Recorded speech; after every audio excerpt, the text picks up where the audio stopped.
Oh, hey, what's up to our sidekicks and henchfolk out there in the mother-loving geek nation?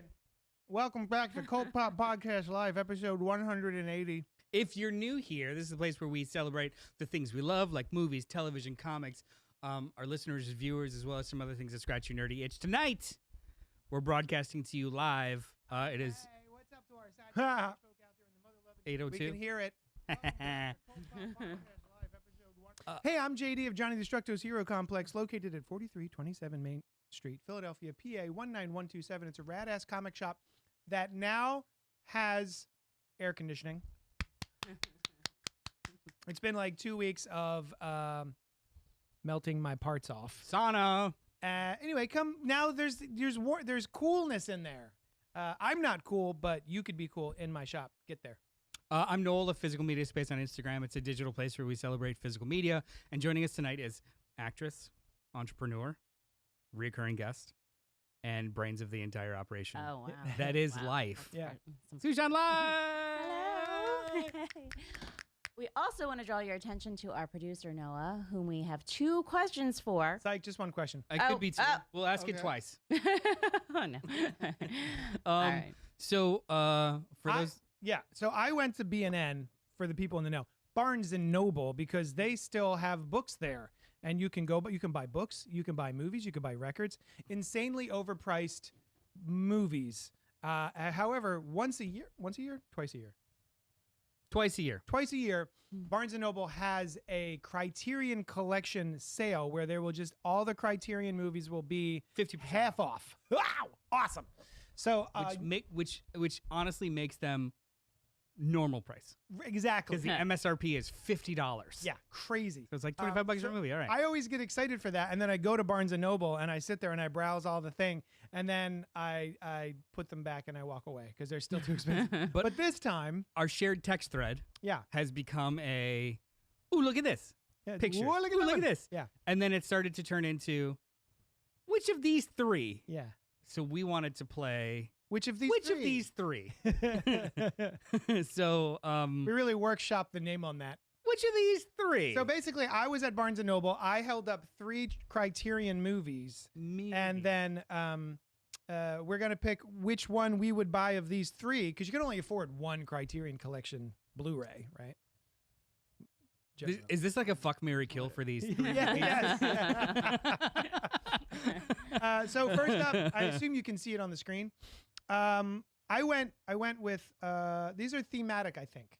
So Anora and Bound, starring Gina Gershon, and Eyes Wide Shut, And by Jennifer Kubrick. Tilly. And Tilly, the Tills, What's the theme in your head?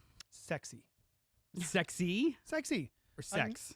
both. Yeah, you know what? Because That's true. Eyes Wide That's Shut, true. not sexy. Just intercourse. In this film, people get it in. Yeah. You know that one? I didn't like that. So yeah, between It takes a lot to have that reaction from him. between these 3 sex movies, Anora, Bound, and Eyes Wide Shut, what would you buy? Well, Noah's got to go first. Oh, Noah, it's your question. I would go Eyes Wide Shut. Why? Yeah. I just love the atmosphere. Oh. I really do. It's Just like a stinky orgy atmosphere. well, No, it's not stinky. They're I all like incredibly affluent. the weird walking around New York on a fake set at night, and you're like Yeah. looking at neon lights and kind of depressed. I actually think Eyes Wide Shut isn't like what's the big crazy thing rich people are doing? Yeah. Having normal sex. Like we're so past Yeah. that as a society. It's quaint. Yeah, right. All right, fair enough. Awesome. I was flabbergasted to find out that scene of Tom Cruise walking Yeah. down the city streets of New York was on a green screen. Yeah. It's so good. Well, notoriously, Stanley Kubrick was afraid of flying, never flew, filmed everything in London, period. I had no, wait, what? Yeah, so like this was supposed to be set in New York. It was completely in London. I had so no like idea. That's he so refused neat. to get on planes. He didn't do press and stuff. Holy shit. Yeah. Okay. Somebody could fact check me, but I'm almost positive. Like there was a lot of scheduling obstacles and, Pretty sure it's scheduling. oh my bad. Yeah. What about you? What would you pick? Gosh, I haven't seen Bound, and I don't. What? That's your fault. I don't know. Everything. Why hasn't she seen Bound? You should see Bound. Okay. It's steamy, Well, but I yeah. guess We're gonna watch it with our we'll clothes. go on. with the mystery one because I like. It's a good movie regardless. Yeah. Oh, it is. Yeah. yeah. I don't want to see a Nora again. So Yeah, and I like didn't enjoy that. yeah. Yeah. We'll go with mystery. I'll go with Okay, Bound. cool. I don't know. I think I would pick Bound also, the Wachowskis' first movie. Yep. It's such a good crime noir, and Mhm. it just like it is a beat for beat crime noir. It just happens to be a lesbian couple Mhm. as the center point instead of an ingenue and a grizzled detective. Wait, it's- what year was that? No, late 90s? 94, 95. I'll check it Yeah. out. Yeah, I never wanted to be a lesbian woman so much, just because of I Gina mean, I still Gershon. wanna be- Just to, like I the know. time frame too. Like I just don't super. I was not, I was still like a Catholic school kid at that time and was Oh. not watching that type of 96. media, which makes me want to watch it all the more. Yeah. American neo-noir erotic crime thriller. That's a lot of adjectives. Yeah, 1996, yeah. Written and directed by the Wachowskis. Yeah. Pink's in the chat saying the last two Criterion movies I bought were Sword of Doom and The Black Stallion. Oh, shout out to Monagle. Monagle. Hi, Monagle. I'm on. I can't see the whole thing, but it's dragging Andrea to see Obsession, so just popping in for a second, but excited for the Supergirl convo. We are excited for your wife to see Your wife. Obsession before me. Yeah. Still haven't seen I haven't Obsession seen yet. it yet either, and I want to. I I really did want to. not want to It- originally. You know what you could do? Bring Andrea by Johnny Destructo's Hero Complex and buy our Obsession Obsession. T-shirt that I designed in print. Yeah, like it's digital now, so half of my feed is people. Finding it? No, they're spoiling it. Oh, so it's like Oh. I need to watch it. F now. off. It's so good. I love it. Anyway, Do we wanna wanna do pick- another one? Yeah, let's do one more. Let's This do is one fun. more. I like Let's do this. one more. all right. So there's that one. So we all bound. I never answered Bound. I have ones. no interest in ever seeing Eyes Wide Shut or Anora again. Eyes Wide Shut. I want to revisit. Actually, it was good when I saw it in Which one? film school. Eyes Wide Shut. Eyes Wide I Shut. have not seen Anora. Yeah. I don't want to. I don't want to poop in your pudding, but it wasn't for me. Let's I was not trying to say think of poop the. in your pudding. I was trying to think of the. I mean, other yuck phrase. your yum. Yuck your What yum. are you up to? Yeah, because poop and pudding, yucky Yeah. together, worse. Yeah. This is a Here we go. Cronenberg and Lynch. This feels thematic. Yeah. Videodrome, Blue Velvet, and Eraserhead. I Video- would go for Blue Velvet. Ooh, I would go for Videodrome. I've never seen Blue Velvet. I'm gonna go Videodrome. Should I see Blue Velvet? I probably, you know what? I saw it so long ago, but I saw it before I ever saw Twin Peaks. Mhm. So maybe I'll like it now because You got it. You got your. I'm okay with esoteric nonsense. Yeah. What about you? I'm gonna pass. Yeah, Have you not seen any of them? Like screw this. I'm surprised you haven't seen Wait, Eraserhead. if you had these covers in front of you though, it's Yeah. just Oh, like, just by the oh shit, covers. which one? I'm gonna say Probably Blue Velvet. Yeah. Yeah. Yeah, Blue Velvet. It's Because it pretty looks cool. It's fuzzy. mysterious, man. Mysterious. All right, cool. We got one last one. Let's do it real quick. All right.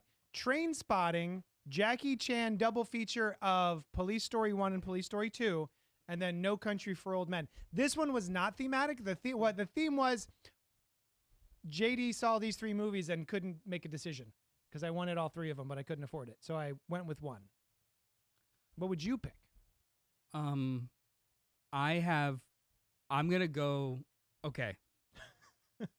I own two of the three of these, Mhm. and my selection is gonna be based solely on presentation. Mhm. It's Jackie Chan Police Story 1 and 2. What did I say? Oh, no, I thought you were correcting me. Go ahead. No. Train Spotting is one of the best movies I've ever seen, but the packaging is this weird thin folio case that's flimsy as shit. Mm. I have that, and I purchased the steelbook separately to put the movies in because that is the worst fucking packaging of See, any you had movie texted me ever. that, and I was like, "What is he talking about? These are just the posters of the movie. I think it's No. just fine packaging." It's You meant like literally the it's physicality of it. literally a folder with Yeah. like slots inside and then a book that doesn't like go back in. It's like a record I see. gatefold. It's Don't like awful. it. Okay. And when you put it on the shelf, it's taller and wider than everything else on the shelf. All of the other movies, I hate it. Interesting. I want it to die. But the Jackie Chan set is great. But look at that illustration of Jackie. It's so good. Mm-hmm. And the bright yellow and the black. Excellent cover. Yeah, would you I go with? I would go with Police Story. Great, because I Yeah. did. I know. I own it, and we're gonna watch I Police just Story like, 1 and it's 2. so infinitely rewatchable. I love train. I do love Train Spotting though too. And I Even the sequel. Yeah, The sequel's pretty good. yeah. Makes I me feel enjoyed old. No Country for Old Men too, but like I don't find it as rewatchable. I Like was gonna it's so say, it's well done. There are It's like- scenes from that movie that anytime I see it on TikTok or Instagram, I will just sit there and watch the whole scene. No Country for Old Men is one of those movies that's absolutely brilliant, but it's ruined by just watching it once. Because the whole point of that movie is not what you're watching for 95% of the movie. And then when you get that realization, it's not like a twist, but when that realization comes, it's like, Oh, that wasn't the main character at all. I never actually have to, like, you got me. This is wonderful. I don't think I need to revisit this or examine it. It literally was that, it's like that black and white. Yeah. And I'm like, okay, cool. All right. Well, thanks for playing that game with us. Get in the chat or email us at cultpopgo@gmail.com. Let us know which of these movies you would pick. I have not participated in, Oh, I've gosh. been a good boy, and I've not participated in the sale yet. Let's go through some of this chat. I'm excited. I'm hyped up. Oh wait, sound. Oh God, what's happening? Poop in your pudding. Sam says poop in your pudding. Pink says I haven't seen Obsession, but I kind of have to really be motivated to watch soul gross movies nowadays. Yeah. Never That was saw nice. Eyes Wide Yeah. Shut or Nora for the same reasons.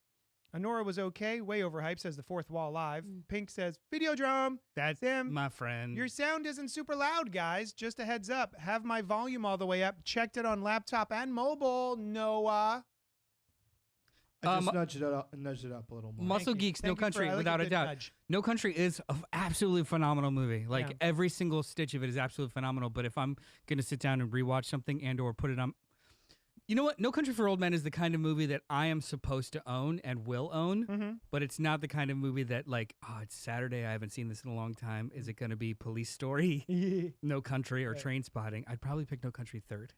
Yeah, no, agreed. Yeah, but it's like Schindler's List. Absolutely phenomenal. Yeah. Schindler's List, Saving Private Ryan. I need to own love these, that. and they need to be a Yeah. part of my. But I don't enjoy revisiting them. Yeah, we had this conversation last week Yeah. with Bird Eater. which one? Bird Eater. Yeah. Oh, yes, Bird Eater and Requiem for a Dream. Yeah. Dancer in the Dark. Movies that I own in my collection, but I'm not like, ooh, it's time to put it on. Do you have any of those? Like, Yeah, oh, no. this is important, but Yeah, I would still like my I don't know, my moodiness. I will still always watch Dancer in the Dark. Like I know. I just like okay, how the dark feels. go away, JD. I'm watching Dancer in the Dark. I need a minute. We've got one of those octopuses that's like a happy octopus and a sad octopus. It's Dancer in And the I know Dark if or it's- not. Yeah. it's Dancer the in the Dark DVD with is Jackie standing Chan. up or down. That's it. That's all there is. But for years, I used to watch Fight Club every year, and I haven't done it in a while. It's now. been kind of ruined by dipshits who just like Yeah, but- willfully misinterpret that film. But Yep. it's But I like love it. the late 90s are back now. So, like, I think people have finally come back around to understanding what it's about, Hopefully. because we had a whole generation of people thinking it's cool Yeah. without Tyler's the good guy. without subtext, Yeah. and now or without context, or with as context, and now subtextually it's back. I wonder for like the current. There's so much talk about disassociating, Mhm. and I'm just like, when there's you want to talk about that? That's Yeah, a different there you go. conversation. But like, Literally. here we go. Yeah. Yes. Pink says, having said that, I can quote Blue Velvet front to back. I don't recommend it for non-Lynch people. I think so far, Pink, I am a non-Lynchian. I've only watched an episode and a half of Twin Peaks, maybe 3 episodes. And I keep like forcing my way through it slowly, but I'm not like, oh, I got to get back on that train. The trick with Twin Peaks, Alice needs to finish it. She needs to finish it. The trick with Twin Peaks with me was watching it with someone else. I tried watching it. I asked her and she was like, nah. Well, I had a good. creepy guy who wrote it for me, so like I. That happens a So I'm just like, I don't want to like. Yeah, there's so many quotes were thrown at me that I didn't know what they were, and it was all creepy, and I just. Ew. It's like, eh. But I would watch it with you. That would You be can great. creepify it for me. Yeah, like I I'd tried. probably be giggling. Yeah, okay. Yeah. Film student Noel wanted to try and watch it, just didn't jive, and then like 20 years later, Sam and I were like, let's just give this a shot. It was something communal about the weird together Yeah. that was a little bit more palpable. Nice. And then by the time you get to the middle of the first season, which is a short season. I think it's only like 12 episodes or something because it was a mid-season premiere. Okay. You're just in it. And then the second season dulls about halfway through, but then comes back.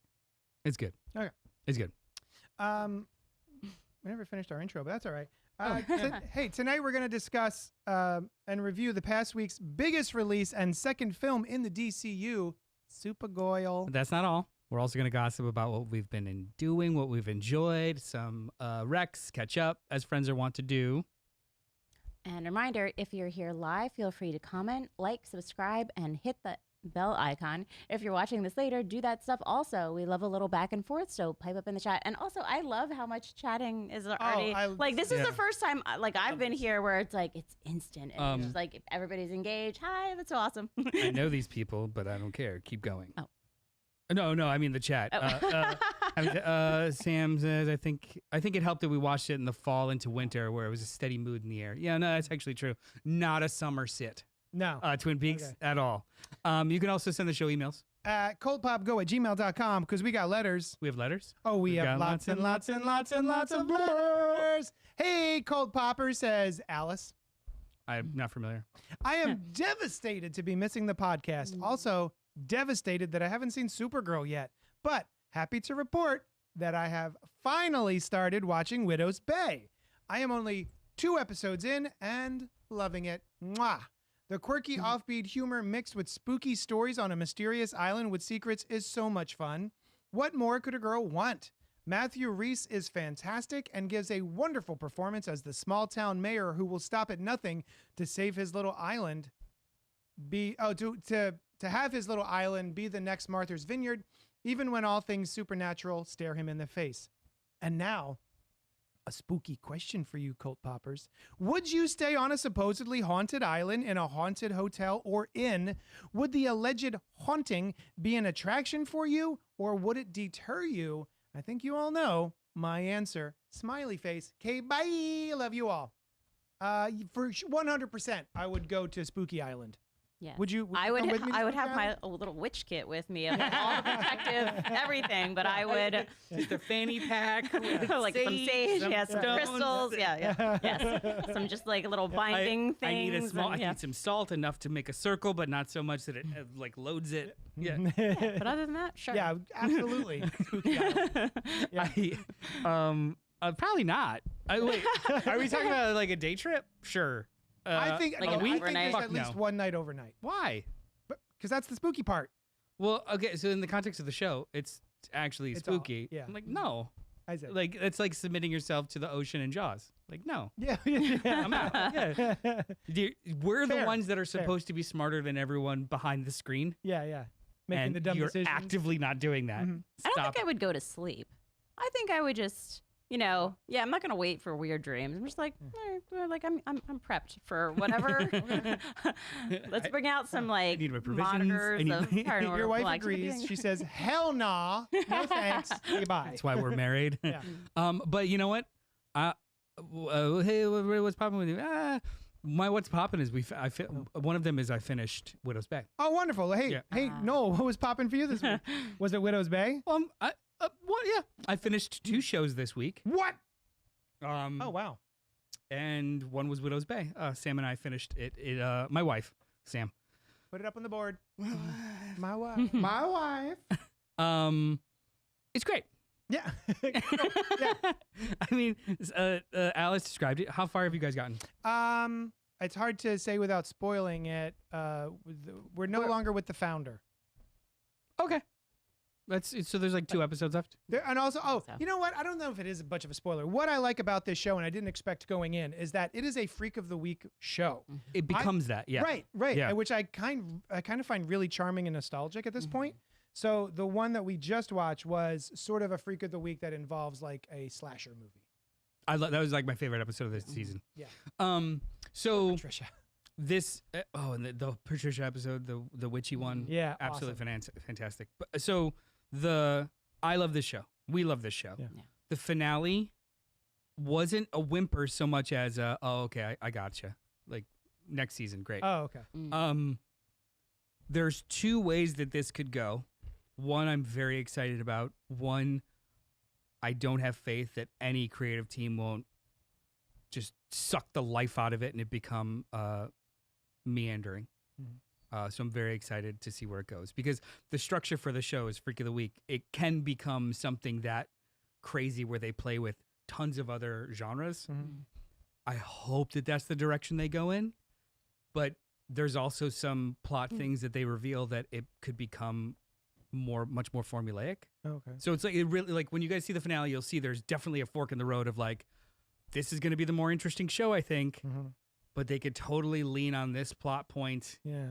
Way too long. Gotcha. Please don't do that. Okay. So I'm very excited for season 2. It's a strange little show that I wasn't expecting, and it is quite fun. Yeah. It's not, they describe it as a horror comedy, and I definitely don't think it's as comedy as the trailer led me to believe, but it is pretty charming. I don't know. It's not like a guffaw, It totally is towards the end. Yeah, is it? Okay. There's a couple of like genealogy episodes. Like it's the side characters that like who's the woman that's always smoking, like the clerk in the office. Her for the entirety of the Patricia episode. Gold. Like I had concerns, but I didn't want to see. Like when they cut to her and it's genuine funny. But it's like it's the funny in the way that like Shaun of the Dead is, where it's not a comedy because the jokes are amongst the people in the bad situation. They're not doing bits. I'm doing bits. In a comedy for the joke. Yes. Right. Yeah. It's interactions. Another comedy that I watched this past week. Sure. It's labeled as a comedy for all the award shows. Is The Bear season 5? The final season finally dropped last week. Yeah, it's over. Wow. What? Whoa. I had no idea. Season 5, the finale. It's over. It dropped. How many episodes just dropped? 8 episodes. What the fuck? What? No idea. Yeah. Go on, continue. Okay. As someone who loved season 1 and 2, thought 3 was fine, and then thought 4 was a meandering, belly-gazing mess. Yeah. I was very satisfied with the finale. Oh, great. Wish it would have came 2 years earlier. Did you did you watch the one shot that came out?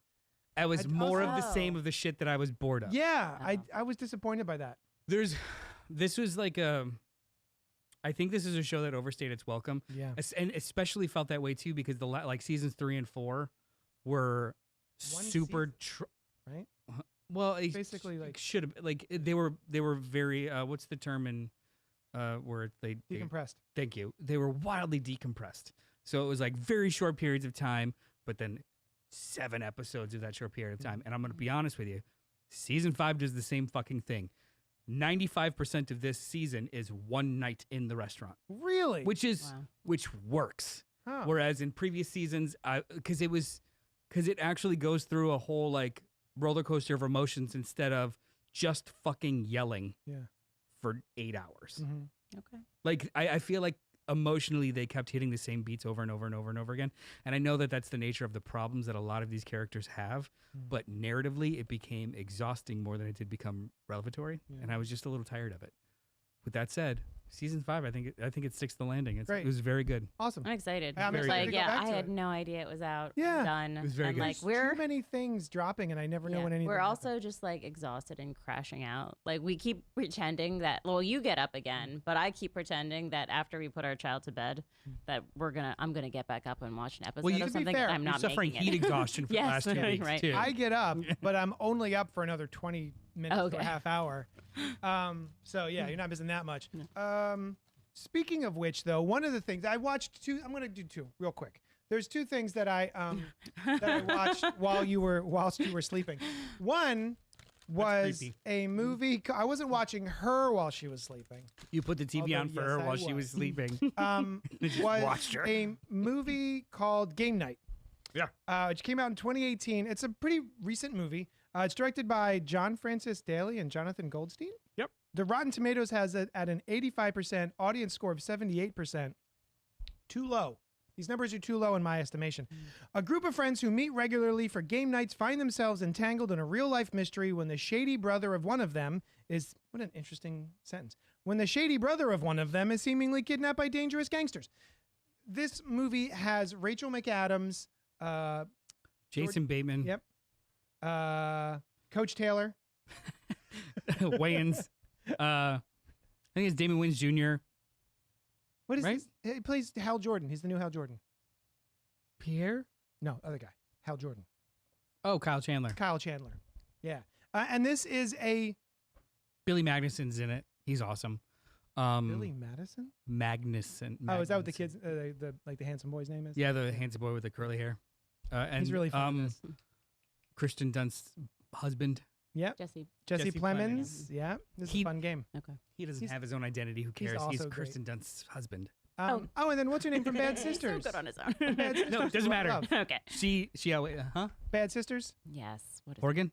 Yeah. Yes. Sharon Horgan. Yeah. Anyway, that was a long road to get here, but holy shit, if you haven't seen Game Night and you like a good action comedy, Oh, he died. oh, it's so, I rewound that part. Oh, yes. Oh no, he died. I rewound that part twice because I was cracking up, and her delivery is so fantastic. This movie is so much better directed than it has any right to ever have been. There are so many great shots. There's so many great setups. There is a oneer that runs through the middle of this movie where the entire cast and crew seemingly are running through this mansion playing keep away with a Fabergé egg. And it is a nonstop up and down, left, right, backwards. It's crazy. I don't know how many takes they had to do to Yeah, do this that. movie goes hard. And they do the thing which I really like in certain horror movies, like with the dolls. My favorite all-time horror movie, Hereditary, where I don't know if it's a camera or what, but there is a shot that purposely looks like it's a dollhouse, and then you zoom in slowly, and then you find out, oh, this is an actual set with humans in it. You know what I'm talking about? They do that here in Game Night to make the characters look like pieces on a game board. That's right. And I don't know what that technique is or how they achieve it, but it's so effective and it works really well here.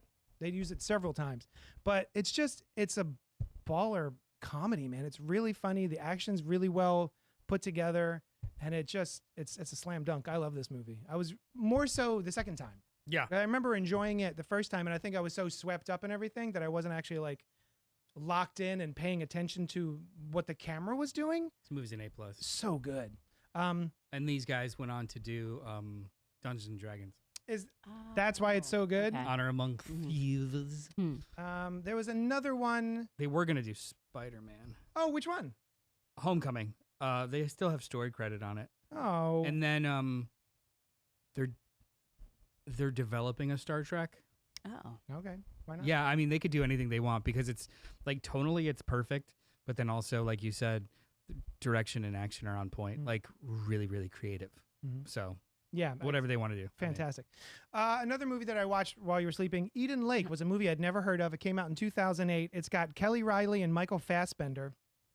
A nursery teacher, Jenny, and her boyfriend, Steve, escape for a romantic weekend away. Steve, planning to propose, has found an idyllic setting, a remote lake, blah, blah, blah. And then what's that? 2008? 2008. Wow. It's their weekend is shattered by an aggressive group of kids. Rowdiness quickly turns to rage as the teens terrorize them, and a weekend outing becomes a battle for survival. Directed by James Watkins. This is the guy that did the remake of Speak No Evil and is doing Clayfakes. I'm glad you said Speak No Evil because boy does it have the same vibes. I had no idea. So what I enjoy, it's 2008. Spoilers for Eden Lake. I don't know how else to talk about this movie and my feelings on it without spoiling this movie for you. However, it is a nihilistic gut punch of a movie akin to, have you seen it? No. Oh, akin to Speak No Evil. What I enjoy most about a horror or a thriller is, oh my God, these characters are being terrorized, but at the last second, someone rises to the task and they are able to get it done, right? Like an underdog, or like a good for her or a good for him kind of movie where just, they get revenge. This is not that movie. I kept waiting for the, oh my God, how are they going to get out of this? And it's a bummer. It's not a feel good sit. It's really well done. It's really well acted, especially by all these kids who are in it. It's all of these sort of British kids, and they're all really, really good. It's very tense. It's very thrilling. But then I found that once it was all said and done, it left a sour taste in my mouth, and I was just like, I went to bed feeling icky. That's such an interesting combination too, because my criteria for horror movies is I have to care about the characters, or I don't care at all. Mm-hmm. But then I also want them to win. Yeah, I was going to say, if you're not rewarded from that care, yeah. how does that paint the whole picture? That doesn't work out well Did for you me. get a chance to watch Bird Eater with you? No. I wonder what you would think with that. I'll watch it at some point. I liked it the least of the three of us. Mm. So anyway, that's what was popping for me this week. I liked it. It was a wonderfully made movie that was so effective it made me feel bad. Mm. It made me feel uncomfortable because it was so good. Mm-hmm. Okay. That's what that sounds like. But that's It part of kept what I hitting and want. kept Like, hitting. I'm not the type of person who needs a happy ending in a story, but like, I don't want to be completely depressed either. I mean, but like, or I'll like go see it the one time and then never watch it again. I was going to say, if I ever revisit Bird Eater, it'll be from like a clinical perspective of, it's really interesting how they juxtapose this with this, not from a, I want to sit in these feelings again. Right, yeah. Ever. Mm-hmm. I have a slight PSA because you talking about like what you're watching horror things while I'm sleeping. When I was just for anybody who's out there, like They're married. I don't know if you guys did. They're married. No. While I'm sleeping? No, I remember when I was pregnant, I like first trimester could not stay awake. And I would fall asleep on the sofa while JD was watching something, and it happened to be documentaries or docuseries about serial killers, and then I was having the worst and weirdest dreams. So don't do that. For anybody who's out there who's ever considering any of those things, don't do that. She's usually asleep up in bed. Now, Not yeah. on the couch. Yeah. Pink Then I says, turn it up louder so she can hear it when she's sleeping. JD's desire from horror movies hits like the speech John Goodman gives in Matinee about why people like being scared by movies. That's a great scene. I've never seen Matinee. Oh my goodness. It's all right. You know what? You're okay. I'm not gonna oversell it. Okay. It's a movie I didn't appreciate when it came out. Here's the speech. Oh. I know some of you have never been in the motion picture business before, but I want all of you to look at the faces out there. There's gonna be room in their heads for one thought tonight. Don't let it be me. They know we can't hurt them, but they're still gonna be scared half to death. And just when it gets worst, when they're sitting there and their hearts are like trapped animals out in the dark, we save them, and we say, "Hey, it's all right, thank God." So like That's what I like about horror movies. Yeah. exactly what a perfect way to open a horror movie. Yeah, Matinee is a movie I didn't appreciate at the time. It was advertised as like the monstery and like fan of movies kind of movie, but it's really just kind of like a comedy of errors, like trying to do this large matinee event in the 1950s at a movie theater that is kind of falling apart. Yeah. So like an event, and just things will go wrong or things will go right, and it's the movie that's happening around them trying to present a movie. Yeah. And I think Is it's it called actual comedy? Mant. Okay. I think the movie's called Mant or something, right? Like man ant, like giant ants. Yeah. Yeah. That's great. I'll watch It's anything amazing, with but I'm John Goodman, obsessed though. with 50 sci-fi movies. It's my absolute favorite genre, really. Aw. That's awesome. There was a I shouldn't even bring this up, but there was a movie that came out, I want to say maybe 15 years ago, 20 years ago, and it is a spoof of 1950s sci-fi movies. And I wish I could remember what it's called. I'm going to look it up and get back to you, but it's so good. Give me details. I might be able to guess it. I just did. It's a spoof of 19 it's Oh, like yeah. I believe it's black and white. It's a comedy. It's very specifically a comedy. I think it's got skeletons in the title. But it's like a sci-fi. Do you remember any of the cast? No, it was nobody. It was Oh. nobody I'd ever heard of. Nope, not The Blackening. Not black sci-fi movie. Oh, The Lost Yeah. Skeleton of Cadavra, Yeah. 2001. Yeah. What a hilarious movie. I remember loving The Lost Skeleton of Cadavra. That was peak 3000. Yeah. without Mystery being- Science Theater but 3000. without being- But it, like the idea of these becoming like popular pastiches of stuff. It was like post Ed Wood. all right. Cool. What was popping for you this week? Oh, White While you Lotus. were awake, not sleeping. Well, yes, Yeah. and While while JD was sleeping, what did you watch? yeah, right. No, he's awake so much more than I am. But yeah, hate it. something. Me too. I'm exhausted. Yeah, Some more sugar. yeah. Seriously, that's what's keeping us going right now.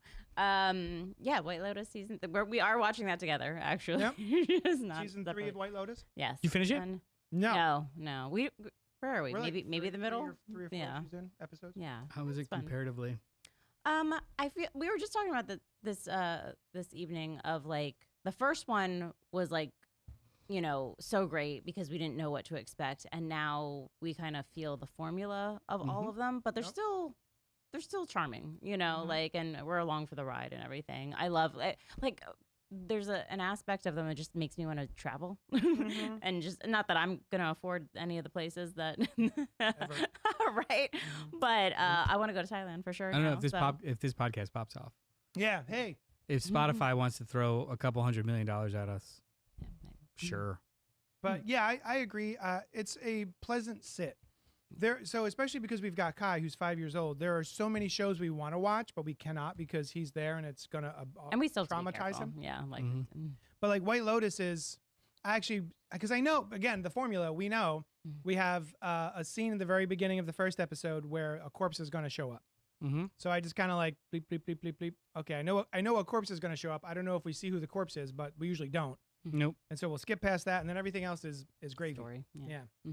You guys should show Kai Entourage. I bet he'd love it. Oh God. I've never seen that show. Don't It's not. bother. It's too broy for me. Entourage. I'm trying to think of like a non-ironic way to enjoy it.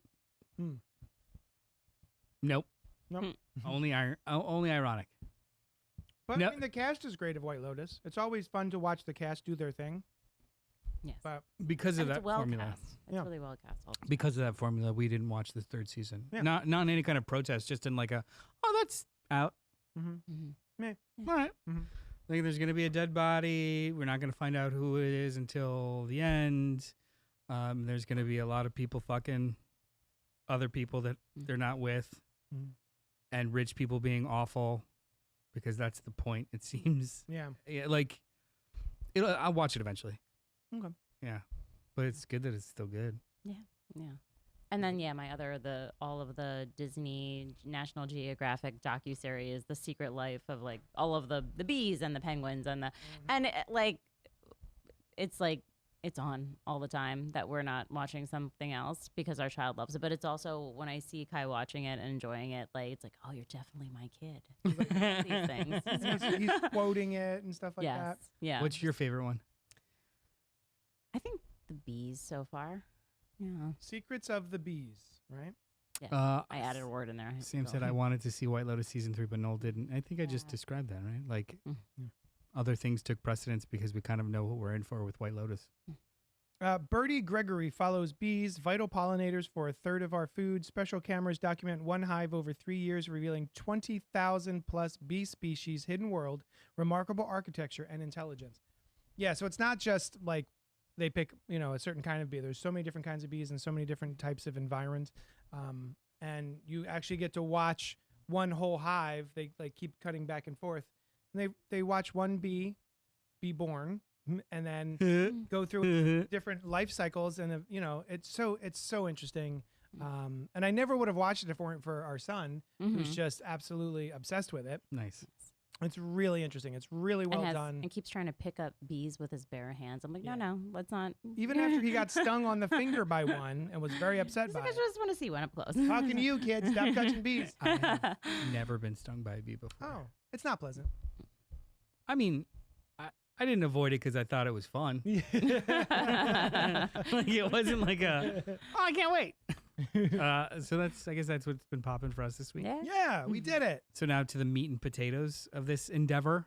The super and the girls. Supergirl, 2026, written not by Jack Clark, by Uh-oh. Anna And Noguera. Nicole Smith. Anna Noguera. Nogueira. Yeah. Nogueira. Directed by Craig Gillespie, starring Millie Alcock, Eve Ridley, Jason Momoa, David Krumholtz, and David Cornsweet.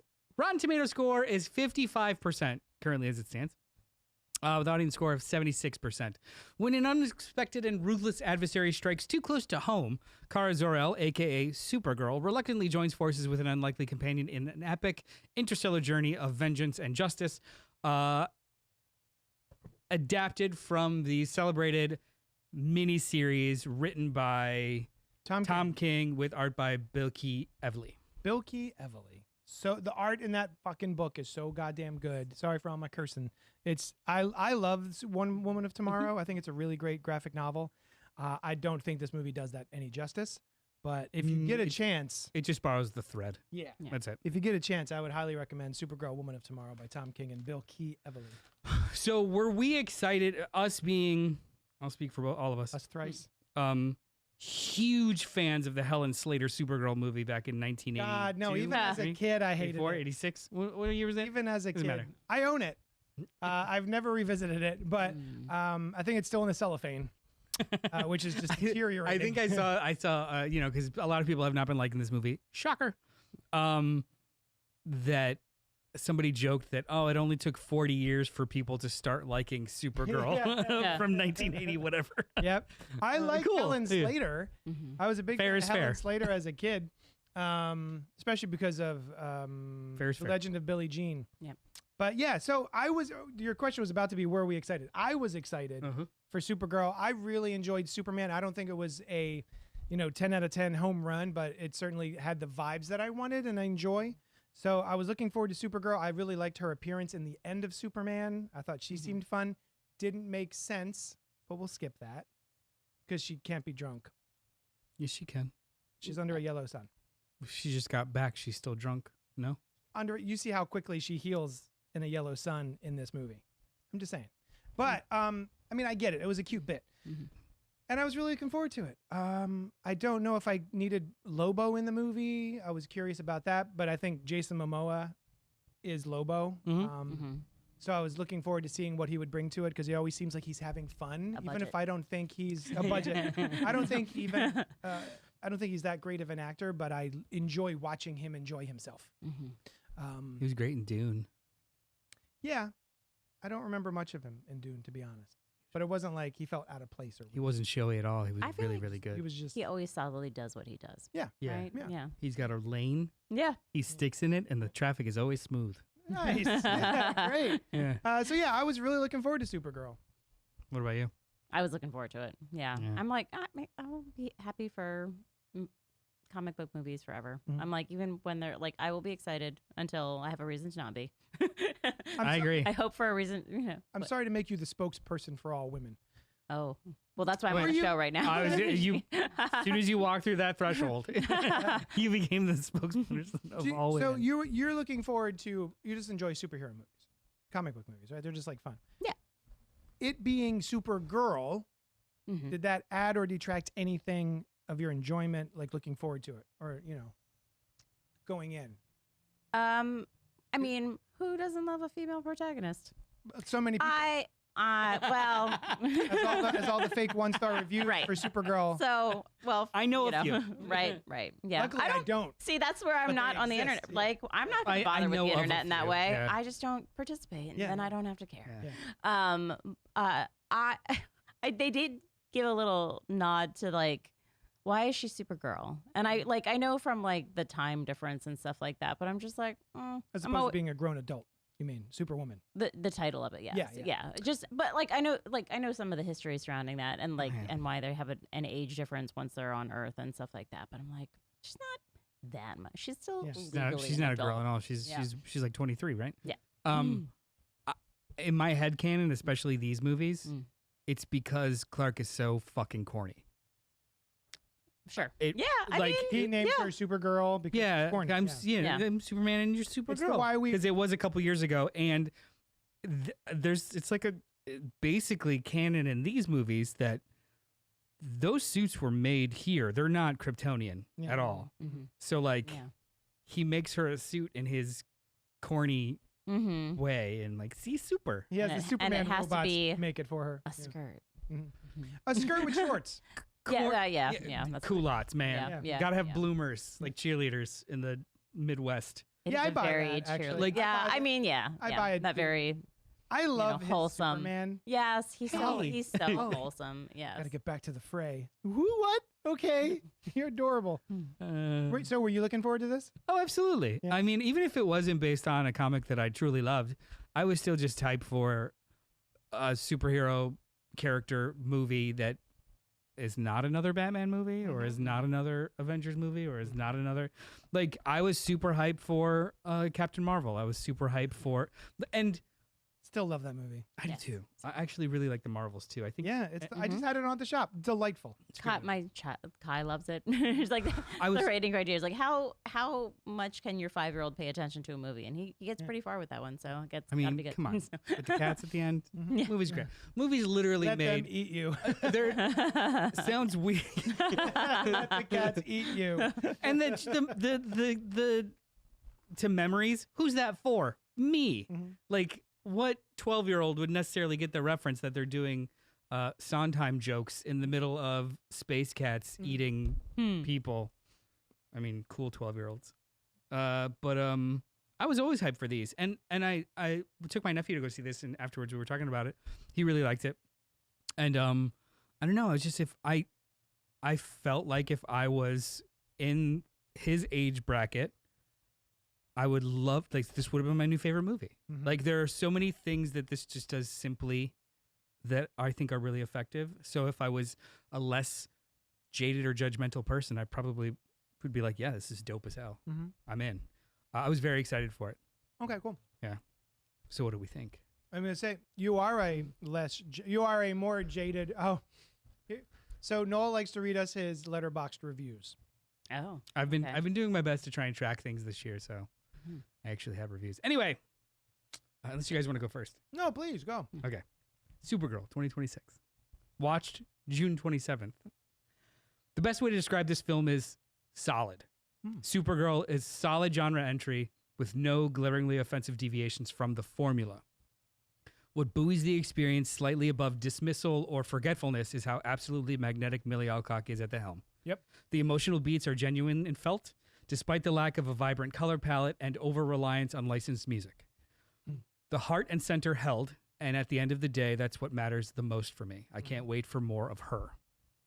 This is not a disaster that others would have you believe, but a net positive near miss that at the very least introduces my new favorite addition to the DCU.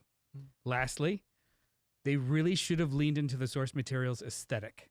The vibrancy and whimsical oddities of space juxtaposed with the pitch dark themes of this movie could have resulted in something truly memorable in lieu of something feeling safe.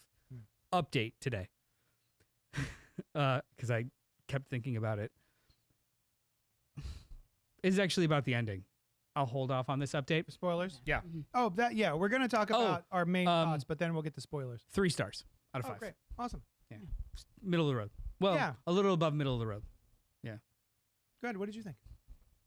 I enjoyed it overall. I mean, because I had read Woman of Tomorrow, where they use the word woman. Supergirl, Woman of Tomorrow. Yeah. Like, thank you. Thanks, Tom King. I'm checking my letterbox. I gave it 3.5. Yeah. Yeah, I feel similarly to that. There's a lot of ways in which it didn't compare. I think they made some smart changes for the movie and to modernize it for the current audience. Though I loved the graphic novel. Yeah. So, they're very individual to me, and I'm sorry to interrupt. It's so neat to say that they updated it, even though the book is only a couple years old. But right, the book itself because of is the vibe. So Yeah. golden age. Yes. So Yes. incredibly Yes. golden age. Yeah, and like There's it's so floral and but even Yeah. even the Beautiful. plot mechanics of the book are very, very corny comic booky. yeah. yes, Yeah. Like Pegasus having a whole like talking role in the third act. Like that's stuff that you can't necessarily do for modern film I just thought without neat. it being completely different Yeah. or animated. I don't know. And for me, I love the space aspect because I'm a sci-fi geek. Yeah. So, Mhm. But yeah, I look forward to, I mean, I think a lot of other things I have to say are wrapped up into spoilers. So Okay. I'll just, Hold on. Yeah. Recommend. yes. Yeah. I also recommend it. 3.5 stars. As I said, I really did enjoy it for the most part. I was, kind of gunning for it to succeed. I thought it was going to be a big, fun blast of a movie, and I think it succeeds mostly. I wish it didn't look like Guardians of the Galaxy 4. I don't think it looks that good. But because you were talking about having more light, and then you run into it's going to look even more like Guardians of the Galaxy. And what I love about those movies when they came along when they did, after being steeped in the MCU for so long, that cosmic stuff has a completely different visual aesthetic Mhm. than Earth stuff, and the juxtaposition was so large. I love looking at Guardians of the Galaxy with all the neon colors and everything. It's so fun. I think this needed some sort of visual element to differentiate itself besides being, we're Guardians of the Galaxy, but even more Western. Like everything's dust jackets and sort of like sepia tones and gray. Yeah. I could have used other colors. They'd have to be neon colors, but I think the visual aesthetic here was a little boring. It was intentionally muted, and I don't think it was the right choice. Yeah. Like Like I get why. it didn't look bad. Mhm. It just didn't service the story very well. Mhm. Like all of the planets that they visited looked the same, Mhm. aside from like 2, Yeah, except for when it's green. Yeah. which doesn't necessarily make sense. It makes sense in the book. It makes a little less sense here, but yeah, I was underwhelmed. A lot of people who are not liking this movie are unsurprisingly blaming the writer, Mhm. who's a woman. Yeah, I made the connection. Yeah.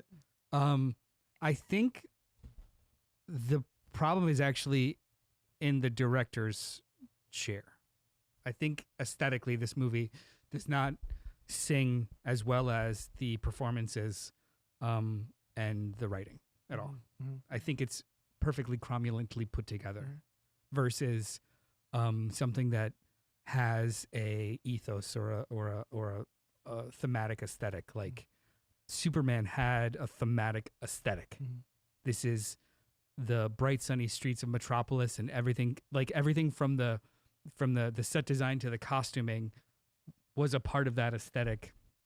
This just feels borrowed, Mhm. like a cover song of somebody else's aesthetic. It's Mhm. not. It doesn't seem like it's his, and It's a little like boring. when you do a slowed down version of In the Middle by Jimmy Eat World. I'm a giant Jimmy Eat World fan, and that was weird. Wasn't as bad as I'm Just a Girl in Captain Marvel. No, That was groan inducing. this is. I Despite think loving that this movie. is worse. No, really? That was actually that is my least favorite part of Captain Marvel. Yeah, But this is worse. it fits within the theme of the movie and the time frame of the movie because Mhm. it's the early 90s. Yeah. So like diegetically it makes sense. Yeah. And thematically it makes sense as the needle drop. Here it's just weird Yeah. and egregious. Mhm. And literally it is your final 3-dimensional moment of catharsis, and it grinds it to a fucking halt. It's weird. Weird And choice. I did not like it. But it didn't ruin the movie for me. Yeah. Stuff afterwards kind of Mhm. did. All of us recommend it. Yes. Yeah. I recommend it. I actually think this is when people are saying like this is the worst thing I've ever seen. You have lived inside and not watched anything. Yeah. This is not the worst. This is like not even the worst 10 or 15 superhero movies Yeah. at this point. This isn't even in the worst 3 DC movies Yeah. ever I agree. in the last 10 years. Like this is better than half of the DCEU, Mm-hmm. if I not agree. more than half of the DCEU. So I think people need to. Calm the fuck down. Hyperbole is what has traction now, Yeah. not consideration and things that didn't work for me in this movie. I want Speaking of spoilers. 1 second. Okay. Things that didn't work for me in this movie, I want to understand why they didn't work and then kind of pinpoint it. Not, this fucking sucked. Yeah. Mm-hmm. End of sentence. Like, And I think that is completely missing from the audience score is 76%. The Rotten Tomato score is 55%. That 55% is actually probably quite fair in so much as a lot of those are 2.5, 3 out of 5s. What? The aggregate is favorable. The RT score is usually an aggregate of actual publications and people, Oh, I see. whereas the audience is just blah. Oh, so the review bombing Is the audience is scores. the audience, which is still at 76 with all the review Yes. bombing. Holy shit. So half of those, Huh. a good portion of those 55%, this sounds like cope, but it's true if you actually read about how these are done. Half of that, a good chunk of that is people like me or like Matt who are like, there were things that I really enjoyed, but 1 or 2 choices were made where it kind of puts it in the 75th percentile as opposed to the 85th percentile. Yeah. And that's counted as an unfavorable. It's a thumb up and down. Mm. This is a middling movie, Mhm. and I don't think that that's bad. Mhm. I think the scores are on par with Man of Steel, almost like beat for beat. Whoa. Yeah. Holy cats. I think Man of Steel is a little higher, but it's like 56 with actually. To me, this feels like what was it called? Phase 1 Marvel movie? Mhm. Oh, I think Yeah. it's like It's like Captain America. Like it's a perfectly This is made like film. Yeah. fuck, Captain America is brilliant. This is like Iron Man 2. Oh no. Yeah. Oh, I haven't revisited Iron Man 2 since I saw it. That's how much I don't like that movie. Man of Steel from 2000, whatever it was, 12, Mm. 13. 56% Rotten Tomato score, 75% popcorn Wow. meter. Whoa. Okay. That's this kind of movie. And honestly, too, a lot of the beats at the end. Yeah. Have you thought about that movie and this movie in concert with each other yet? No. I don't really think about Man of Steel very often. Well, let's get into spoilers. yeah, spoilers I for actually- I mean- Supergirl starting wait, right now. Before we get into spoilers, do you want to say something? I'm sorry. No, just minimally. I like this better. As like Than Man of at a Steel? first glance, I liked it better than Man of Steel. So Ah. like if it's scored like, yeah. I'm so- enjoying it. Yeah, for sure. I'm gonna revisit this movie a lot more. Than Oh, I've same, revisited yeah. Man of Steel. I'll probably revisit this movie as much as I revisit like Black Widow and Captain Marvel, Mm. which is surprisingly a lot. Yeah. Because they are Mhm. very good passive sits. Mhm. Like pop that bitch on and like, oh, this is a cool part. I like this. I part. actually oh, that's haven't really funny. rewatched Black Widow. You should. It's delightful. But I do put on Captain Marvel and the Marvels at the shop a lot. Yep. Yeah, really fun movies. All right. oh yeah, my update. Update. Yeah. Colon. From his Letterboxd, if you're just getting here. I wouldn't have minded the ending had the movie properly earned it or not had the main character actively avoid it 10 minutes prior. It's unnecessarily muddy and a big sticking point for many that I cannot argue against. Still enjoyed it overall. What I'm referring to is that she chooses to kill Krim. Yeah. Mhm. Fine.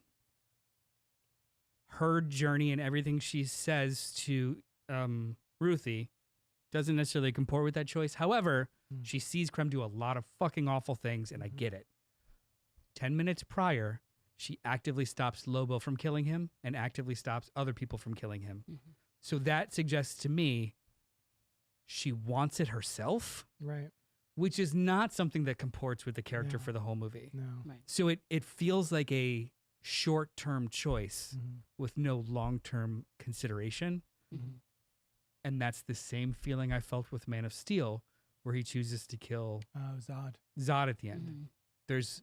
It's a short-term narrative choice Mhm. that doesn't comport with the rest of the fucking movie Yeah.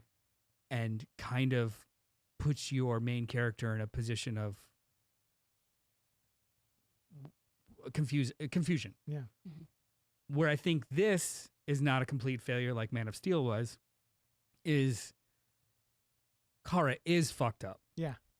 The whole movie's about trauma. So it is more believable for her to come from this point without it feeling like a betrayal of the character. Mhm. Mhm. But for homegrown Clark, Yeah. it never felt like an option. Never. Right. And it's still like no matter how many times they tried to kind of like keep painting over it, like you had Mhm. no choice, like He did. still Yeah. never felt like an option. Mhm. This was her actively killing him. Yeah. Unarmed. Yeah, Yeah. Like it was murder. and I still wish they made a different choice, I do too. right? In story wise. Especially interestingly enough, not the end of the graphic novel. Nope. Right. They put him in a place called the negative zone. I'm sorry, the Phantom Zone. Negative Zone's Marvel. The which is Phantom very Zone true to like to- the Superman story. Yeah, right? yeah. Of like it is a that. prison, Mhm. not corporeal. What's the opposite of corporeal? Non-corporeal. Dimensional. Dimensional. Like it's Yeah. like a It's a pocket it's a fucking universe. ghost. Yeah, it's a Yeah. pocket universe. It's a yeah, ghost exactly. prison where everything's intangible. And so he stays there for I don't even know how long It's until like 100 and something years. yeah, Mhm. like And he then- comes out like a grizzly old man, and they let him live. So it's interesting that in this movie she stops multiple people from killing him and then does it herself. And- Her choice doesn't bother me, but yeah, it doesn't. The kinda movie make doesn't sense. lead to that choice, Right. right? Right. Because I could in canon it makes sense of she watches him fucking traffic little girls, Mhm. murder these parents, slit this woman's throat, almost kill her dog, Yeah. all kinds of awful shit, and the audience gets to see all that. So this is supposed to be a good for her. Mhm. You've earned this, but the movie doesn't lead us in a direction that feels like a choice. Yeah. She's allowed to make. Especially also in the idea of like when you hear from her parents about being good. Yeah. I think that it served a greater good, but that is not her being good. Right. No. Because like when we pull back from that moment, it's like what is good for the sake of actual good, and like it's probably not murder. It's No. probably a different pursuit of justice. And that's so to me that's what makes Superman interesting. Mhm. If anybody that reads comics is gonna listen to this, I'm sorry. I really enjoyed Brian Michael Bendis' Superman. Yeah. So did I. And it's It's hated, Mm. much maligned. virulently hated. Mm. Because his the way he treated the character of Superman is the conflict is not how hard it is to succumb to power. The conflict is how hard it is to be good Yeah. when you can do anything. Yeah. And that was And infinitely we don't more interesting. see it in the world. No. So it's written into fiction because we don't get to see it, and so that we can believe that it still exists. Yeah, like You know? she Brian Michael Bendis. She Okay. earned it. The movie Mm. the movie wants you to accept the choice, but it doesn't feel like it earned it. It just like hit it, especially because a lot of things that happened right before it didn't make any sense. Feels like an Mhm. afterthought. Mhm. And then, there's interviews with the writer and director about how they're like, well, yeah, Ruthie killed him in the book. I'm like, no, nobody killed him in the book. He didn't die in the book. Mm. Like, they just completely misread the text, Mm-hmm.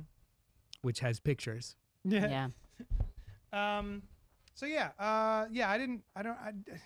It doesn't vibe very well, like with me, but I also am fine that she does it. Just strange. Exactly. And that's Like I'd kill him. Well, it's I'm how they feeling changed weird the about it. story, though, too, because I mean, they did make it trafficking, and it's like, well, it's a woman empowered to save other women, and when you create that, then you make that okay as well. So, Did you listen to the film cast? I did earlier today. Yeah. But there's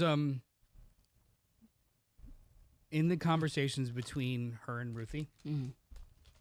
she never, at least that I can remember, expresses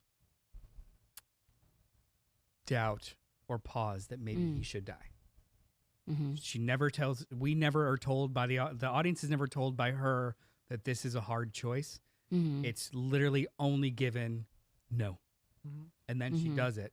So Mhm. does that make her a bold-faced liar the whole thing? Does that make her weak in a moment? The movie doesn't Mm. tell me. It doesn't like communicate the choice for me. It just, if anything, it feels like a beat.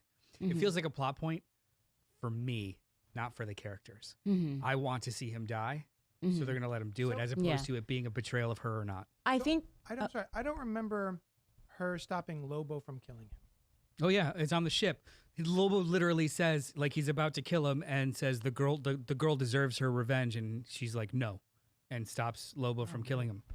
Did you go to the bathroom? Oh, I thought How dare you? I interpreted that differently. I thought he was like, I'm gonna save this guy for her. Yeah. Right? Okay. Was it Either so that well, she could be the one to do it because he was somebody who, Oh, I thought he was That's how I gonna took kill him. Like No. no. regardless, that's still No, works, He like- knows this kid is a badass already. He knows that she's actually capable. Mhm. I part of like where I give this, like, even though I don't necessarily like the story choice, Supergirl's character like doesn't have any attachment and then sees more of the evil as it exists. So I think that like the decision is evolving. I think somewhere along the way she just decides that Ruthie is not going to do it. Like, you know, she's going to prevent that. But I think a lot of times along the way she's still like deciding for herself based on what she's experiencing. So was she putting on a show for Ruthie, you think? Well, yeah. I think she was being a parent. I think she's being protective. An yeah. aunt, right? She's being like an aunt. Because on the show, the other show, the Filmcast, they're talking about like how they're talking about how Supergirl is like, for A, don't become me, but also B, you don't want to be a murderer, blah, blah, blah. And they're like, well, there's nothing about Supergirl's story that says that she took revenge on somebody and has learned that revenge is not the right path to go down. That's but like, that's not a point. You don't have to, I don't think you have to have that experience to talk to a young girl and be like, hey, murdering this man's going to mess you up for the rest of your life. Don't do that. And like revenge is broad, you know, like I think the true essence is depth of pain. Like it will not resolve, murdering him will not resolve the depth of pain. Right. Once you've lost to that degree. They were taking it in as a 1-for-1, and this movie never presents it as a 1-for-1. They were talking about as angry as her, as lost as her, not I've killed a man. Don't do it. I agree. Right. Like that take was just completely off. Yeah. I just wish the movie, when Lobo is gonna, whether he deliver her to Ruthie or kill him himself, she still stops him to what I guess is just her own bloodlust, or she hasn't made the choice yet. I don't think either way, yes. Mildly sloppy, because she still doesn't even express confusion about the choice. Yeah. For the entirety of the movie. You know, and she says it's about revenge, right? I think she even says something about for my dog, and that's for it's her. not. Yeah, like getting revenge isn't going to help you. But then she literally says this is revenge for the dog and for the girl. Like if those lines were, she's right, but I'm not going to let her do this. Yeah. I would have been totally fine. Yes. Right. But it is supposed to be a rah-rah. Yeah. And that's not what the movie led you to. Or honestly, that's not what the audience deserves. Yeah. We deserve like a more holistic. Yeah, I mean, even if it was in a position where he got back up and it became self-defense, like then like, you know, there even was that would have made like he's got a thing about to get her in the shoe. Right, because he had all these secret weapons and yeah. One of my favorite thing that they said though was about, wouldn't it be great if the reason Lobo was there in the movie at all was because he's the one who kills him. They, you know, Supergirl stops Ruthie and then they both walk off. And then Lobo just like grabs him by the boot and drags him off and kills him, you know, something like that. Even if he just drug him off and then left it to the audience. Yeah, so. also too, like, I don't think, maybe not kill him. They shouldn't walk away from him. Yeah. Subdue him at the very least. Right, yeah. Because I know what you mean, like him coming out of the shadows, or maybe just like shot in the head or his head blows up. But, quick question. Hey. Why? The end. Does Krem have powers? No. And no other brigands do? No, he's alien with powers. I did not question that at all. I was like, oh, he's another alien. The movie goes out of its way to exhibit the strength for you, but none of the other brigands, and it's just like, well, it's set up like a reveal, but like, well, the brigands aren't all the same people, right? It's not a race of people. Brigands. Great question. I thought the brigands were pirates. Well, then, but still, like name of the pirate, even a brief line of like, oh, you can beat up anybody. You're Supergirl. Like, and he seems pretty fucking strong.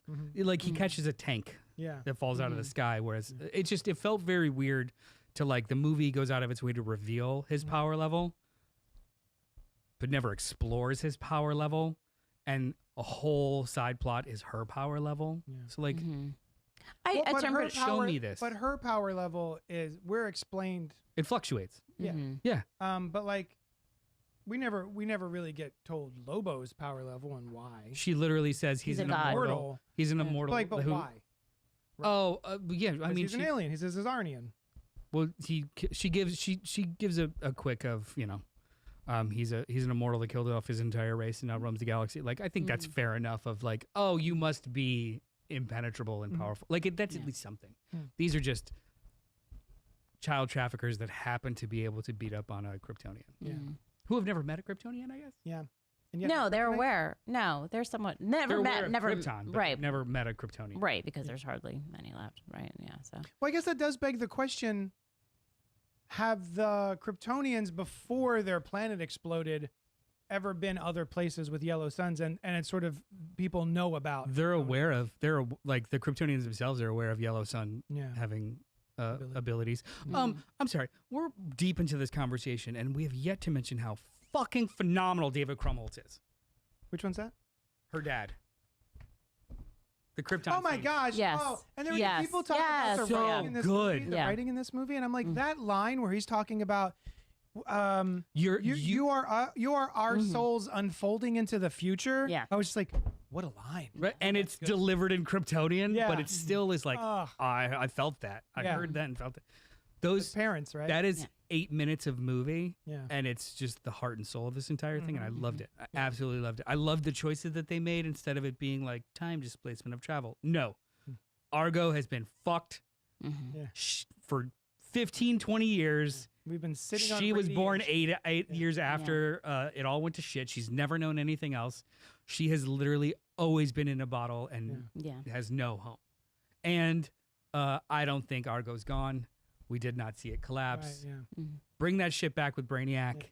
Yeah. Yeah. And because she's a big part, like they've literally revealed that she is a big part of Man of Tomorrow. Oh, have they? Yeah, Nice. she's a fourth member of the cast. I love Yeah. the two of them together. Oh, that's Yes. great. Yes. Orange Sweat and I love the think- contrast of them. Yeah. Yeah. It's like really. Yeah. It's such a like they feel like family. You know. It's like I also think back to the killing. I think that a big reason why that has to happen in this movie is to cement Supergirl different than Superman. It's weird. I don't have a problem with her making the choice. I have a problem with the movie wasting that choice. Yeah. Yeah. You know, not setting it up as a choice. Yeah. It again, it felt like it was done for my benefit, not for the benefits of the fictional characters in the movie. Yeah. Right. Exactly. Which Right. is bad storytelling. Yeah. yes. And despite all that, I had a really good time. Yeah. Yeah. I want to yes, watch it yes. again. I would And like to go back. to she's the theater. amazing, and I want to see her in 18 other things. Yeah, she's like great. this is such a weird movie to talk about because I don't think that 55% is all that off, Mm. but I also think it's unfair Yeah. because this is better than a lot of superhero movies. Yeah. I agree. Pink says something. Snyder's Man of Steel was garbage, and Gunn's Superman was broy CGI numb sludge. Pink, I love you. That's what a sentence. Broy CGI numb sludge that I enjoyed. The Yeah. broy was Gunn's Superman broy? I don't think so. I don't shucks golly, like I don't think that's broy. Yeah, it wasn't broy pejorative. If anything, it was The only- broy dumb numbskull. What I'm trying to think that the guy who runs the sports desk, and Steve Lombard. Steve Lombard. That's the broy guy, right? Not Clark. And Sam says I would have rather watched her kill him in defense of the girl or someone else. A do or do not moment. The slow murder felt meh. Yeah. Mhm. Are we going to talk about Jimmy Eat World or do we? Oh, I think we're good. Yeah. Okay. Oh, hey, you know what? I would like to say before we sign off, if y'all out there are on the Superman tip recently because of the Superman movie or the Supergirl movie, I want to say it's called My Adventures with Superman on HBO. What a fucking baller of a cartoon. That is a complete rejiggering of the Superman Lois and Clark mythos. And all the characters feel slightly askance, slightly different. But man, is it a great show. The new season is playing now. It's coming out. And I'm having a blast watching it. It's really, really good. Highly recommend My Adventures with Superman. Are you watching that at all? I finished the second season, Okay, the new season is which is a very big deal for me with cartoons. yeah, he always falls asleep. Anything else you want to say about Supergirl before we split? I want to see it again. The discourse is stupid, but it's a fun movie. Yeah. I like thinking back to what you said. I don't think knowing all that they know though, like either of the female characters can just walk away from that guy without a consequence, some kind of consequence. I agree. Right. And- So yeah. And the thing about it too is like, if they should have known that as the ending Mhm. and then worked backwards from there. Yes. Yeah. Oh, one. You know what, Pink? Props. Owen Olsen exploiting a woman clearly in serious psychological distress and saving her in his phone under a body insult was it like monster toes or for something? Sure. Yeah. Was a little broy to me. Yes. Okay. Yeah. You are correct. Yeah. Yes. So the broy character. Is broy. Yes. Yeah. The characters who are supposed to be broy are broy. Yeah. What comes out this week? I like Jimmy Olsen in the My Adventures with Superman cartoon. He's much better. You're gonna love that he's getting his own TV show. Oh, is he? Olsen? Oh, I'd rather Lois have her own show, like a Rucka, investigative journalism show. I would like Awesome. that too, but it's gonna be a Jimmy Olsen.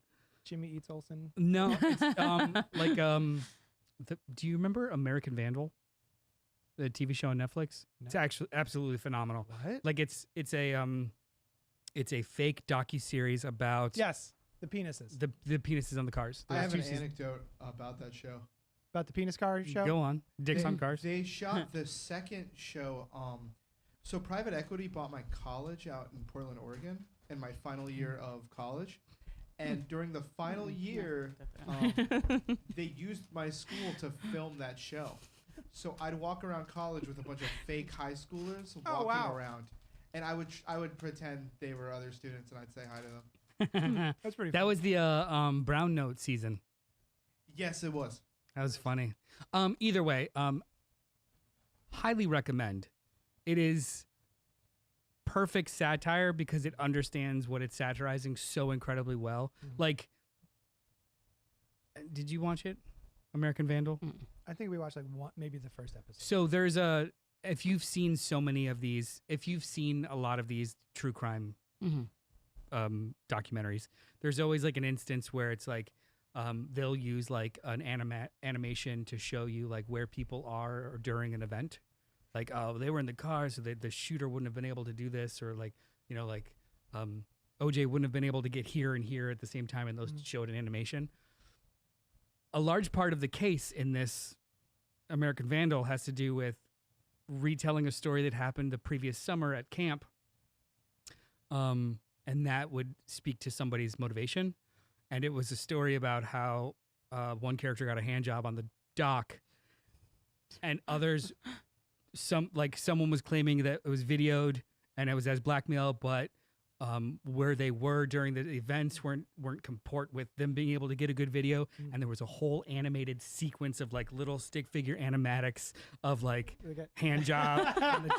Like it understood the assignment so fucking well that it just kept yes-anding itself. It's honestly one of the best, funniest things I've ever seen. Oh, it's so good. And I think it's like 8 episodes. See, to me, that's too much.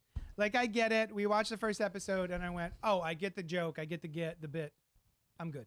It was good. But either way, it's supposed to be, Gorilla Grodd is going to be featured in it, and it is kind of like investigative one-offs, or like it's like sitcom-y, not The Adventures of Jimmy Olsen. Okay. Yeah. I mean, I'll watch it. Like probably Who's like behind it? Anybody? those guys. Oh. The American Vandal guys. Oh, those guys. Oh, I thought. Yeah, that's why I was talking about American Vandal in general. Like those guys that did Perfect Mockumentary Okay. are making a DC show featured Jimmy Olsen, who's in charge of the social media desk at Daily Planet. How are you feeling about Gunn's DCU currently? So far? Same way I did the week before I saw this movie. I don't think that this movie. Yeah. Looking back at like what we have, the cartoon with the monsters. We have variety. Yeah. I'm down. I think he's mostly concerned with his Superman story, which I'm totally fine with. Mm-hmm. No, I mean, I want more. Yeah, but it's coming out slowly. Yeah. I think the real test.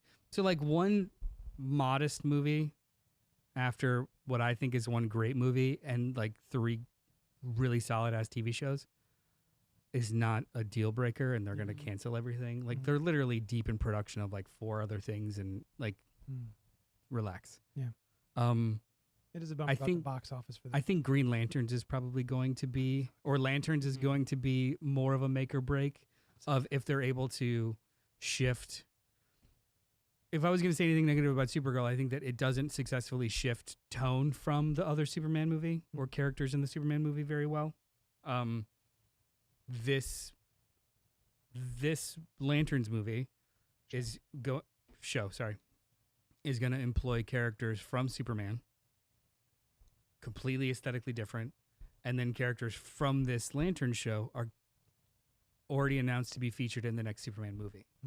So how successfully we'll be seeing some of these characters in like what looks like a gritty rated R thing move back and forth, I think will probably be the make or break of if this is going to work. It works in comics. It works in publishing. I'm fine. And I like Marvel's kind of doing it too. You know, they've got Punisher hanging out with Spider-Man. Yeah. We'll see how it works. I think that's like the next phase of shared universe. Like they don't all have to look and touch and feel the same, but they do exist in parallel with each other. And I'm excited. I like that he's doing that with Creature Commandos and Peacemaker and Wow. shit. I'm so sorry. Pink shocked me with I really liked Peacemaker, which kind of shocked me, she says. That feels kind of broy. It's kind of post broy though. It knows it's broy, and Yeah, it's true. it doesn't. The broiness is part of the bit, right? It's a feature of their flaws, Yes. not. It doesn't celebrate the broiness. yeah. Yeah. But goddamn, Everyone is it hates broy. that guy because he's so Yeah, I love that show. I haven't watched season 2 because it's so insanely Yes. violent that we can't watch it with Kai. We have to watch it after we finish Widow's Bay. There we go. Yeah. Yep. All right, we did it. I want to go see Supergirl again. I'm definitely going to buy it on the 4K Blu-ray. Oh yeah, I already pre-ordered it. Did you pre-order it? Nice. All right, thank you so much for hanging out with us. Email us at cultpopgo@gmail.com. Let us know what you thought of Supergirl or anything. Just tell us what you're thinking about. We want to hear what your thoughts are. Visit Noel on Instagram at physical_media_space. Awesome. And then you can find more Sushan here on the Here. show eventually, maybe? Maybe. Yeah. All right, thanks so much for hanging out with us. We'll talk at you later. If you're lucky. Bye.